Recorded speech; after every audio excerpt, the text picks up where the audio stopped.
2024 সালের জুলাই আগস্টে ছাত্র জনতার গণ আন্দোলনে ফ্যাসিস্ট শেখ হাসিনার নির্দেশে আইনশৃঙ্খলা বাহিনী ও তার নেতাকর্মীদের বুলেটে শহীদ হয়েছেন 1581 জন। এর মধ্যে উল্লেখযোগ্য সংখ্যক ছিল শিশু। এছাড়া গত বছরের 1 জানুয়ারি থেকে 30 জন পর্যন্ত আরও 6 জনকে বিচার বহির্ভূতভাবে হত্যা করা হয়। পাশাপাশি জানুয়ারি থেকে 5 আগস্ট পর্যন্ত হাসিনার শাসন আমলের রাজনৈতিক সহিংসতায় কমপক্ষে 199 জন নিহত ও 6,979 জন আহত হয়। 2009 সালে হাসিনা ক্ষমতায় আসার পর 15.5 বছরের শাসন আমলের রাজনৈতিক আন্দোলন দমন ও ভিন্ন মতামতদের কণ্ঠরোধ করে জোর করে ক্ষমতায় থাকার জন্য গুম খুনকে রাষ্ট্রীয় নিপীড়নের হাতিয়ার হিসেবে ব্যবহার করে দেশের ভয়ে পরিবেশ সৃষ্টি করা হয়। হাসিনার ক্ষমতার শেষ 5 মাসে অন্তত 20 জনকে গুম করা হয়েছিল। মানবাধিকার সংগঠন অধিকার 2024 সালে বার্ষিক প্রতিবেদনে উঠে এসে এসব তথ্য। এদিকে সংগঠনটির ওয়েবসাইটে 54 পৃষ্ঠায় এই প্রতিবেদন প্রকাশ করা হয়। এদিকে গণ আন্দোলনে হতাহত এবং 15.5 বছরের শাসনামলে গুম খুনের শিকার হওয়া পরিবারের সদস্যরা শেখ হাসিনার এমন শাসনকে হিটলারের সঙ্গে তুলনা করছেন। তাকে লেডি হিটলার আখ্যায়িত করে তারা বলেন, স্বৈরাচারী শেখ হাসিনা 2009 সালে ক্ষমতা নিয়ে দেশ ধ্বংসের পরিকল্পনা করে।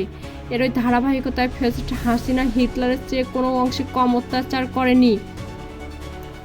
উল্লেখযোগ্য, এডলফ হিটলার ইতিহাসের এক ভয়ঙ্কর এক নায়কের নাম। তিনি 1933 সালে জার্মানির চ্যান্সেলর নির্বাচিত হন।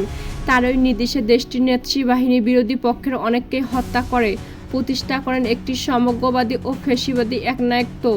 দ্বিতীয় বিশ্বযুদ্ধের সময় বর্বরোচিতভাবে নেতৃত্বরা 60 লাখের বেশি ইহুদিকে খুন করে, যা থেকে অবধ শিশু ও বৃদ্ধরা রক্ষা পায়নি।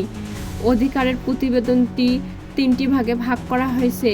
প্রথম ভাগে রয়েছে কর্তৃত্ববাদী শাসক হাসিনা 2024 সালে 1 জানুয়ারি থেকে 5 আগস্ট পর্যন্ত সময়কালের উল্লেখযোগ্য অংশ। দ্বিতীয় ভাগে রয়েছে 9 আগস্ট থেকে 31 ডিসেম্বর পর্যন্ত অন্তর্বর্তী সরকারের সময়কালের উল্লেখযোগ্য অংশ।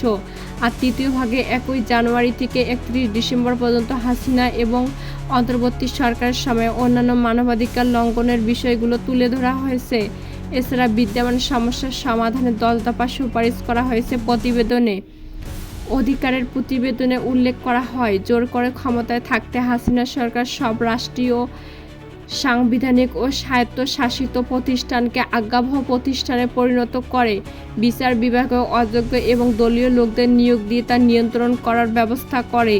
এই সময় হাসিনার নির্বাচনী ব্যবস্থাকে সম্পূর্ণভাবে ধ্বংস করে দিয়ে কর্তৃত্ববাদী শাসন কায়েম করে। 2014, 2018 ও 2024 সালের জাতীয় সংসদ নির্বাচন এবং সব স্থানীয় সরকার নির্বাচন অস্বচ্ছ, বিতর্কিত ও প্রহসনমূলক করার মধ্য দিয়ে কেড়ে নেয় জনগণের ভোটাধিকার। এছাড়া নাগরিকদের বাক, চিন্তা, বিবেক ও মত প্রকাশের স্বাধীনতা ব্যাপকভাবে লঙ্ঘিত হয়েছে হাসিনার সময়ে। পেশাগত দায়িত্ব পালন করতে গিয়ে সাংবাদিকরা আওয়ামী লীগের দলীয় নেতাকর্মী ও সমর্থক এবং দুর্বৃত্তদের হামলা ও হয়রানির শিকার হয়েছেন।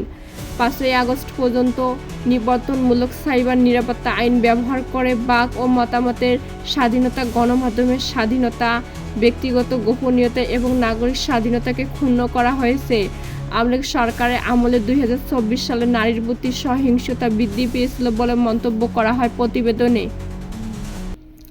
জুলাই আগস্টে ছাত্র জনতার গণ আন্দোলনে নিপীড়ন ও হত্যার প্রতিবেদনে বলা হয়, ছাত্র জনতার গণ অভ্যুত্থানে 5 আগস্ট কর্তৃত্ববাদী হাসিনা সরকারের পতন ঘটে। শেখ হাসিনা ভারত পালিয়ে যেতে বাধ্য হয়। এই আন্দোলনকে দমন করতে পুলিশ, র্যাব সহ নিরাপত্তা বাহিনী নির্বিচারে গুলিবর্ষণ করে বহু নিরস্ত্র আন্দোলনকারী ও সাধারণ মানুষকে হত্যা করে। শিক্ষার্থীদের এই শান্তিপূর্ণ আন্দোলন দমনে তৎকালীন সরকার 15 জুলাই ছাত্রলীগ, যুবলীগ, স্বেচ্ছাসেবক লীগ, আইন প্রয়োগকারী সংস্থা ও নিরাপত্তা বাহিনীর সদস্যদের আন্দোলনরত শিক্ষার্থীদের বিরুদ্ধে লেলিয়ে দেয়। 16 জুলাই রংপুর বেগম রোকেয়া বিশ্ববিদ্যালয়ের শিক্ষার্থী আবু সাইদকে এক পুলিশ সদস্য সরাসরি গুলি করে হত্যা করে। আবু সাইদকে হত্যার পর সারা দেশে ছাত্ররা রাস্তায় নামে। তাদের উপর পুলিশ, ছাত্রলীগ ও যুবলীগের নেতাকর্মীরা একের পর এক হামলা চালাতে থাকে। সরকার এই সময় পুলিশ, বিজিবি ও বিশেষায়িত বাহিনী সয়াতকে ব্যবহার করে আন্দোলনকারীদের বিরুদ্ধে। ছাত্র জনতার আন্দোলন দমনে জাতিসংঘের নামযুক্ত সাঁজোয়া যান ব্যবহার করে হয় বলে প্রতিবেদনে উল্লেখ করা হয়েছে। সেখানে বলা হয়, বৈষম্যবিরোধী ছাত্র আন্দোলন ও জাতীয় নাগরিক কমিটির খসড়া তালিকা অনুযায়ী জুলাই আগস্ট ছাত্র জনতার আন্দোলনে 1581 জন নিহত হয়েছেন। অন্যদিকে মুক্তিযোদ্ধা বিষয়ক মন্ত্রণালয়ের সর্বশেষ হিসাব অনুযায়ী 2025 সালে 15 জানুয়ারি পর্যন্ত শিশুসহ 834 জন নিহত হয়েছেন। 105 জন শিশু নিহত হয়।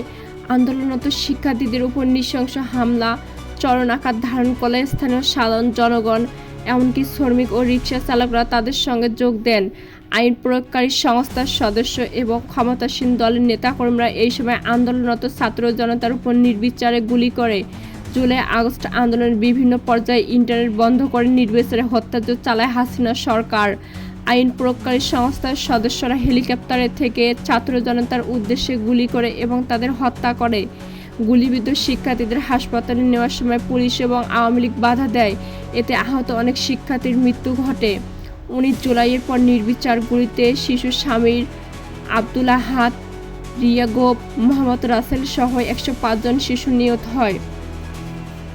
550 জনের চোখ নষ্ট। অধিকারের প্রতিবেদনে উল্লেখ করা হয়, ঢাকায় আসলে পুলিশ আন্দোলনকারীদের হত্যা করার পর তাদের লাশগুলো ভ্যানে স্তূপ করে রেখে তা আগুন দিয়ে জ্বালিয়ে দেয়। জুলাই আগস্ট আন্দোলনে আইন প্রয়োগকারী সংস্থার সদস্যদের নির্বিচার ও টার্গেট করে গুলিতে স্বাস্থ্য মন্ত্রণালয়ের হিসাব অনুযায়ী 2025 সালে 15 জানুয়ারি পর্যন্ত শিশুসহ 834 জন নিহত হন।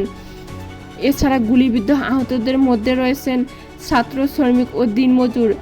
এর মধ্যে কমপক্ষে 505 জনের চোখ নষ্ট হয়ে গেছে। জীবন রক্ষাতে তাদের কারো হাত পা বা অন্য কোনো অঙ্গ কেটে ফেলা হয়েছে।